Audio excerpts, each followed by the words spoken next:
Hey there, have you ever wanted to create a realistic avatar video but didn't know where to start? Well, you're in luck because today we're going to show you how to do just that with ChatGPT.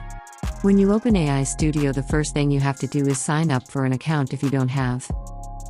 And then put your login info and start creating your avatar video. To get started, you need to create a new project in AI Studio. Click on the Create New Project button and first step to create video is click on ChatGPT for script. And then write a topic for your video. The next step is to select a suitable template for your video which you like the most, and good thing is that you can change it later if you select wrong template by mistake.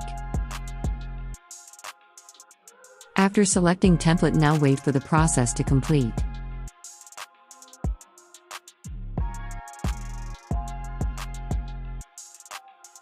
Once the generation process is complete, you can either start rendering your video or customize to meet your needs. You can change the models for the video.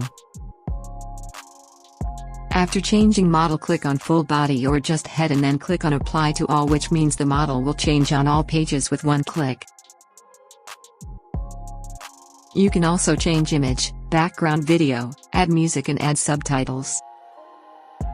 Once everything is set up, click on the export and choose the video option. And that's it. You've just created a realistic avatar video using ChatGPT in AI Studio. And that's how you can create a realistic avatar video with ChatGPT. With the help of some tools, we can create an avatar that looks and sounds just like a real person. If you enjoyed this video, make sure to like and subscribe for more content like this.